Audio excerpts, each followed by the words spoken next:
Apa yang dimaksudkan dengan tauhid rububiyah? Dijelaskan oleh beliau dalam pembahasan ini, wa huwa alladhi aqarra bihil kuffar ala zamani Rasulillah sallallahu alaihi wasallam wa lam yudkhilhum fil Islam wa qatalahum Rasulullah sallallahu alaihi wasallam wastahalla dima'ahum wa amwalahum wa huwa tauhidul ladzi fi'lu rabbih.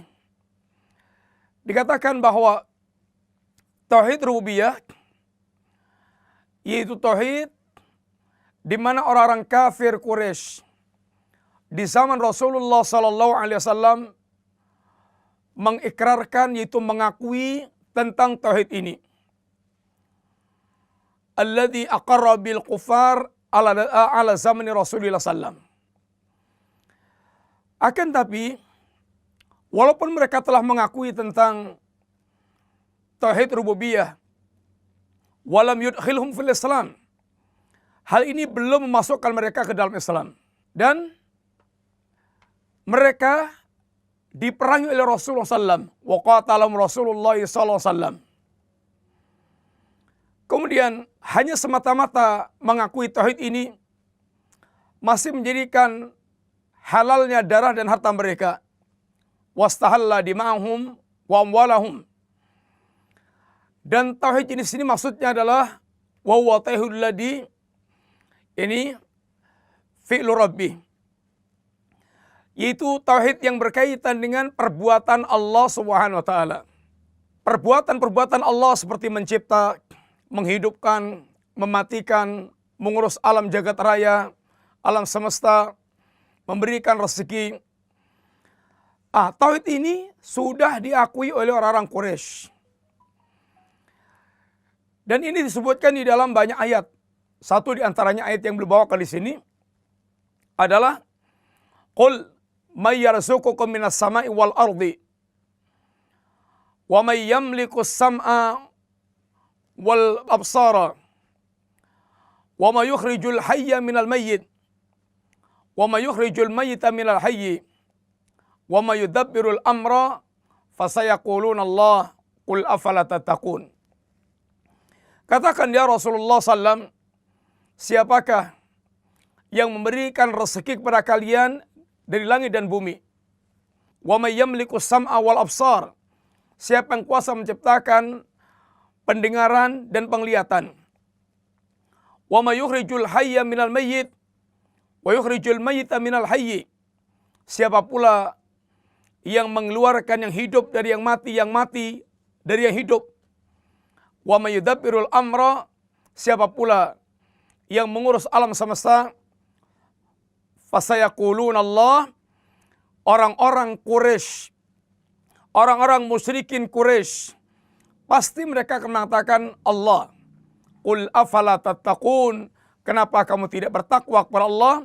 Jadi kenapa kamu tidak menyembah Allah Subhanahu wa taala? Para pemirsa yang rahmati Allah, perhatikan ayat ini menjelaskan bahwa orang-orang kafir Quraisy mereka telah mengakui tentang perbuatan-perbuatan Allah yang memberikan rezeki, yang yaitu menciptakan pendengaran, penglihatan mereka, yang mengeluarkan yang mati dari yang hidup dari yang mati, kemudian yang mengurus alam semesta, ini mereka akui. Akan tapi pengakuan mereka belumlah menjadikan mereka masuk Islam, sehingga mereka tetap diperangi oleh Nabi, halal darah dan harta mereka. Dan tauhid ini berbicara tentang fi'lu rabbih, ini tentang perbuatan Allah Subhanahu wa taala. Sehingga keyakinan yang berkaitan dengan perbuatan-perbuatan Allah, itulah tauhid rububiyah. Pengakuan terhadap tauhid ini belum memasukkan mereka ke dalam Islam. Kalau ada kalimat Rabb dilekatkan kepada Allah, itu adalah nama Allah yang terkait dengan sifat rububiyahnya. Rububiyah. Pernah belajar di ilmu tauhid, ada ilmu tauhid rububiyah. Ya. Yang pertama uluhiyah, kedua rububiyah, ketiga al-asma was sifat. Ya. Pelan-pelan. Kalau disebutkan rububiyah, berarti itu terkait dengan sifat perawatan dan pemenuhan segala kebutuhan. Sifat perawatan dan pemenuhan segala kebutuhan. Ya, sebentar. Jadi ketika Allah menyebut dirinya dengan Rabb, ya, salah satu nama dalam Al-Asmaul Husna-nya, seakan-akan Allah mengatakan saya Rabb, yaitu Tuhan yang memiliki sifat merawat segala yang diciptakannya. Di saat sakit Dia yang menyembuhkan, saat kurang Dia yang melengkapi, saat cacat Dia yang kemudian menyembuhkan, ya, menyempurnakan, termasuk memberikan segala kebutuhan. Ya. Ada sesuatu minta diberikan, Dia Ar-Razzaq. Ada sesuatu yang sulit dibukakan, Dia Al-Fattah. Ya, jelas sampai sini? Qul huwallahu ahad. Perhatikan, ketika menyebutkan kalimat Allah di sini, pertama disebutkan dulu sifat Tuhan yang beda dengan makhluk. Ya, qul, katakan Muhammad, huwa, Dia, Allah, Allah itu ahad. Mesti ahad, mesti satu-satunya, tidak boleh ada dua. Ya, tidak boleh ada lebih.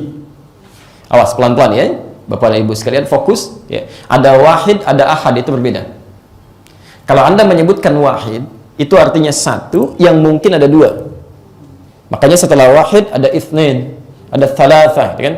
Baik, Abdurrahman wahid, Abdurrahman anak yang pertama. Jelas ya? Abdurrahman tsani, Abdurrahman anak yang kedua. Ya. Saya dulu punya teman namanya Muhammad Awal Ishaq, Muhammad Tsani Ishaq, Muhammad Tsalis Ishaq. Jadi Muhammad yang pertama namanya Ishaq, Muhammad yang kedua Ishaq juga, Muhammad yang ketiga Ishaq juga. Cuma bedanya di awal, tsani, tsalits. Ya. Baik. Quran surah ke-21 ayat 22. Ya. Dilogikakan kemudian dengan kuasa Allah ini, kenapa mesti satu, tidak boleh lebih daripada itu? Ya. Quran surah ke-21 Al-Anbiya ayat ke-22. Ya. Law kana fihi ma'alihatun illallahu la fasadata. Kata Allah, logikanya sederhana, tidak perlu pakai dalil, kata Allah. Ya. Kalau di muka bumi dan langit ini, di alam semesta, ada lebih daripada satu Tuhan, akan kacau ngurusnya nanti. Karena yang lebih dari satu, akan punya pemikiran berbeda. Ya. Tuhan satu pengen turunkan hujan, yang lain tahan dulu katanya. Ya kan? Tuhan satu pengen turunkan azab, yang lain jangan dulu, rahmat dulu. Ya. Makanya kata Allah, tidak perlu banyak dalil. Ketika sifat Tuhan lebih daripada satu, maka memungkinkan terjadi kerusakan dalam mengatur apa yang akan diaturnya. Ya, jelas begini?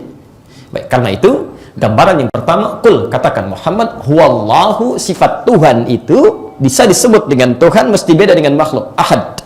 Ya, mesti satu, tidak boleh ada dua. Karena itulah selain Allah nanti, ya, pelan-pelan. Selain Allah akan disifati oleh Al-Quran diciptakan selalu berpasangan.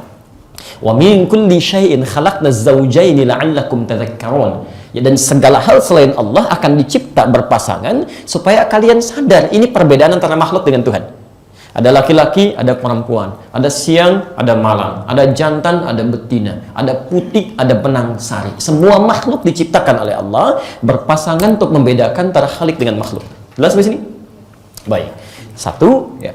Allahus Samad, Allah tempat bergantung, lam yalid wa lam yulad, ya. Yang tidak diperanakan dan tidak pula beranak, ya. Tidak beranak, tidak diperanakan. Inti, awas, satu konsep umum.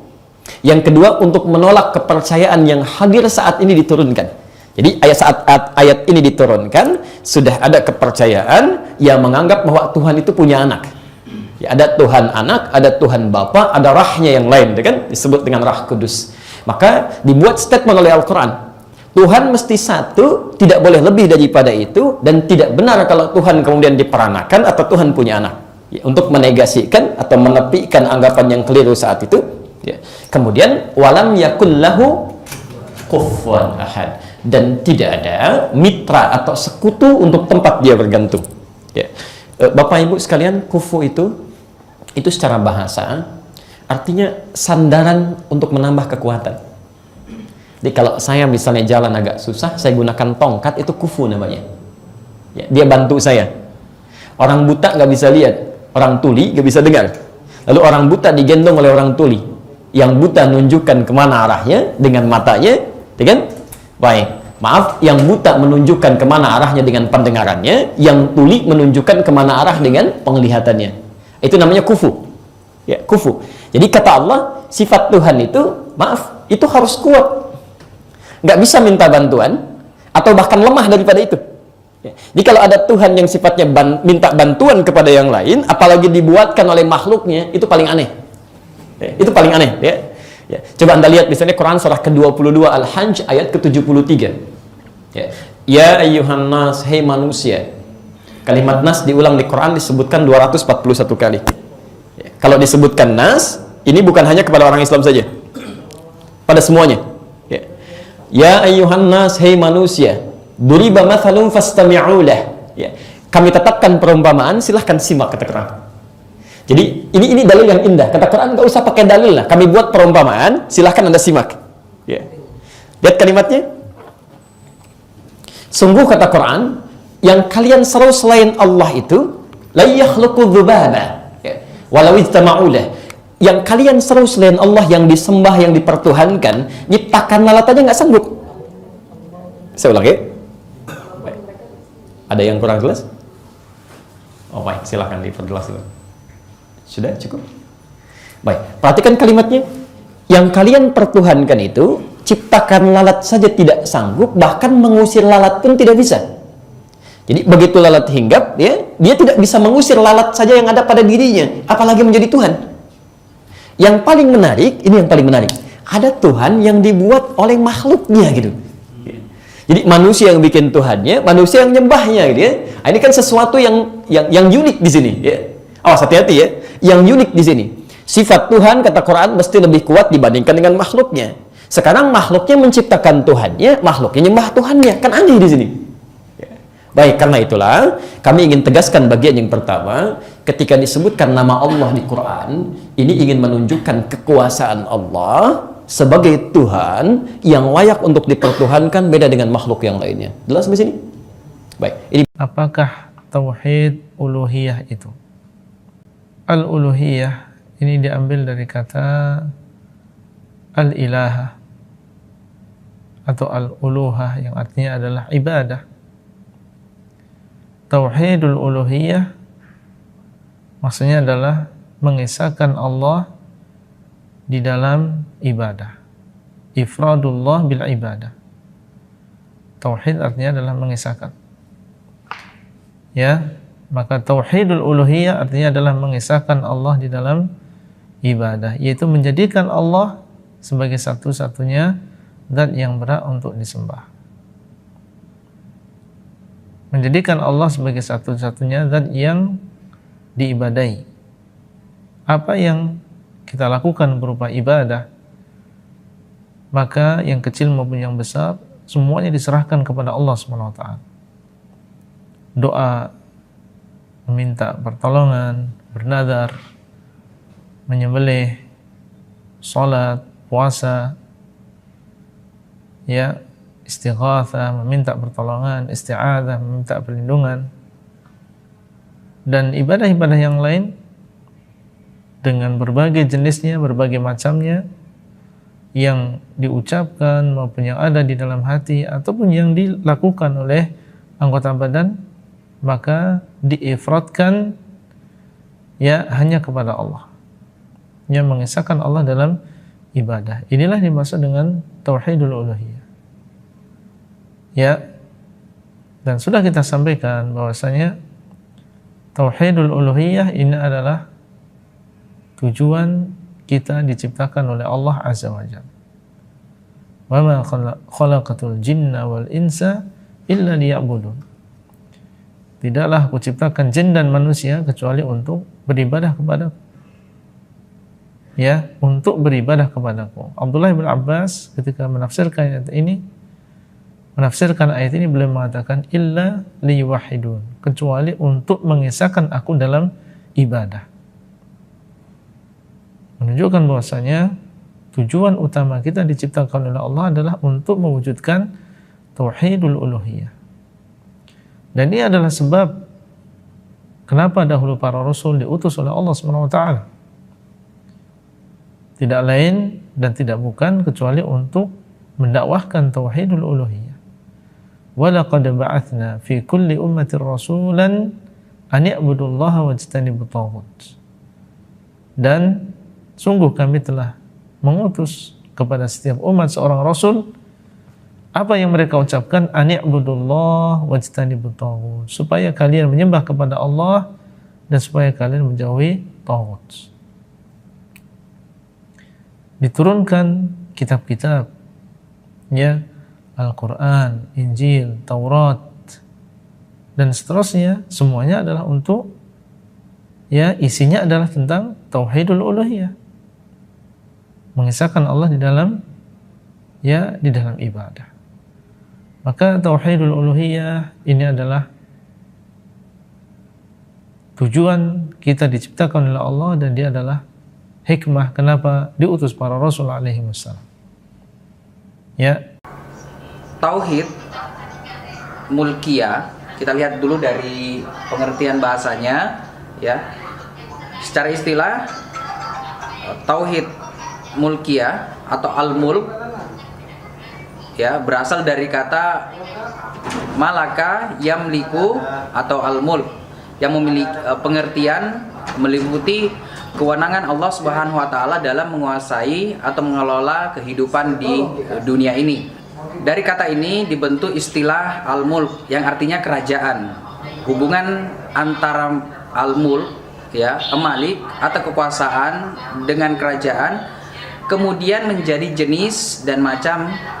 Sebagaimana yang kita lihat, setiap kerajaan itu memiliki kekuasaan, dan tidak setiap atau semua kekuasaan itu memiliki kerajaan. Mudah-mudahan kita bisa paham bersama bahwa kekuasaan kita di permukaan bumi ini itu terbatas, tapi kekuasaan Allah Subhanahu wa taala adalah abadi atau kekal. Oleh sebab itu, kita diajarkan untuk mengesahkan Allah Subhanahu wa taala dengan mentauhidkan Allah dengan kekuasaannya di permukaan bumi ini. Apa yang ada di langit, apa yang ada di bumi, bahkan ada yang di bawah bumi, itu adalah bagian daripada kekuasaan Allah Subhanahu wa taala. Kita menyembah Allah Subhanahu wa taala dengan mentauhidkannya, dengan mengesahkannya. Berkaitan dengan ini, maka tauhid mulkiyah atau mengesahkan Allah Subhanahu wa taala dalam Al-Qur'an sudah dijelaskan. Saya bacakan beberapa ayat di antaranya sebagaimana yang kita lihat di layar bersama. A'udzubillahi minasyaitonirrajim. Bismillahirrahmanirrahim. Qul a'udzu birabbin nas, malikin nas, ilahin nas, min syarril waswasil khannas, ila akhir ayat. Di mana kita melihat dalam salah satu ayat ini ada kata-kata malikin nas. Ya. Malikin nas artinya malik an-nas, manusia. Ada kata-kata raja, ya,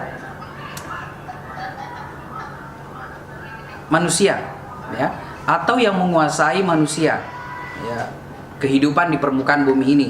Ya, kehidupan di permukaan bumi ini kan dari makhluk hidup ada manusia, kemudian ada hewan, ada tumbuh-tumbuhan, kemudian ada makhluk yang kemudian kita tidak bisa lihat, tapi kita tetap harus mengimani.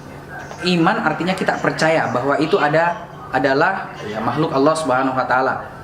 Ya, Allah Subhanahu wa taala berfirman, A'udzubillahi minasyaitonirrajim. Alam ta'lam annallaha lahu mulkus samawati wal ard. Ini adalah bentuk pertanyaan, ya, kepada kita semuanya, tapi tidak butuh jawaban. Ini mentakkidkan kepada kita, menekankan kepada kita sebuah pertanyaan, apakah kamu tidak mengetahui annallah, bahwa sesungguhnya Allah lahu mulkus samawati wal ard, ialah Allah yang memiliki apa? As-samawat wal ard, langit dan bumi. Itu adalah kepunyaan Allah Subhanahu wa taala. Jadi kita mengesahkan Allah Subhanahu wa taala sebagai bentuk tauhid mulkiyah, bahwa Allah itu maha kuasa atas segala sesuatu. Dengan syahadat, dua kalimat syahadat, ya, sebagai bentuk rukun Islam. Di sini ada dua kalimat syahadat yang asyhadu an la ilaha illallah wa asyhadu anna muhammadar rasulullah. Asyhadu an la ilaha illallah. Jadi Allah, aku bersaksi bahwasanya Allah ilaha illallah, tidak ada Tuhan. Allah itu artinya Tuhan, illa kecuali Allah. Tiada Tuhan selain Allah. Wa asyhadu anna, dan aku asyhadu anna, bersaksi anna sesungguhnya Muhammad, yaitu yang dimaksud adalah Rasulullah sallallahu alaihi wasallam. Rasulullah, Rasul, apa itu Rasul? Ya, utusan Allah Subhanahu wa taala. Perlu bedakan dua kalimat syahadat. Contoh pengamalan tauhid mulkiyah yang berikutnya adalah bukti yang lain Anda sekalian. Di dalam Al-Qur'an sudah dijelaskan, A'udzubillahi minasyaitonirrajim. Tabarakalladzi biyadihil mulk wa huwa ala kulli syai'in qadir. Maha suci Allah yang di tangannya lah segala kerajaan, dan Dia maha kuasa atas segala sesuatu.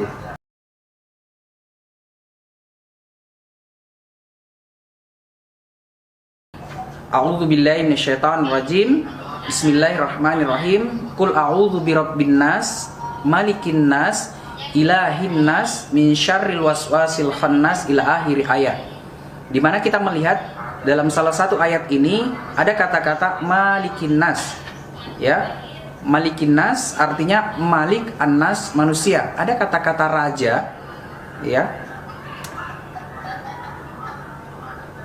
manusia, ya, atau yang menguasai manusia, ya, kehidupan di permukaan bumi ini.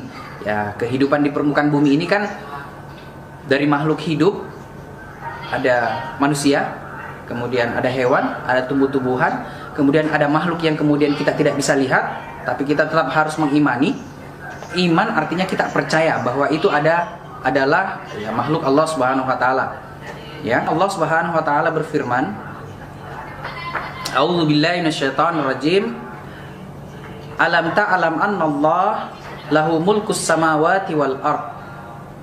Ini adalah bentuk pertanyaan ya kepada kita semuanya, tapi tidak butuh jawaban. Ini mentakkidkan kepada kita, menekankan kepada kita sebuah pertanyaan, apakah kamu tidak mengetahui annallah, bahwa sesungguhnya Allah lahu mulkus samawati wal ard, ialah Allah yang memiliki apa? As-samawat wal ard, langit dan bumi. Itu adalah kepunyaan Allah Subhanahu wa taala. Jadi kita mengesahkan Allah Subhanahu wa taala sebagai bentuk tauhid mulkiyah, bahwa Allah itu maha kuasa atas segala sesuatu. Dengan syahadat, dua kalimat syahadat ya sebagai bentuk rukun Islam. Di sini ada dua kalimat syahadat yang asyhadu an la ilaha illallah wa asyhadu anna muhammadar rasulullah. Asyhadu an la ilaha illallah. Jadi Allah, aku bersaksi bahwasanya alla ilaha illallah, tidak ada Tuhan. Allah itu artinya Tuhan, illa kecuali Allah. Tiada Tuhan selain Allah. Wa asyhadu anna, dan aku asyhadu anna, bersaksi anna sesungguhnya Muhammad, yaitu yang dimaksud adalah Rasulullah sallallahu alaihi wasallam. Rasulullah, Rasul, apa itu Rasul? Ya, utusan Allah Subhanahu wa taala. Perlu bedakan dua kalimat syahadat. Contoh pengamalan tauhid mulkiyah yang berikutnya adalah bukti yang lain Anda sekalian. Di dalam Al-Qur'an sudah dijelaskan, A'udzubillahi minasyaitonirrajim. Tabarakalladzi biyadihil mulk wa huwa ala kulli syai'in qadir.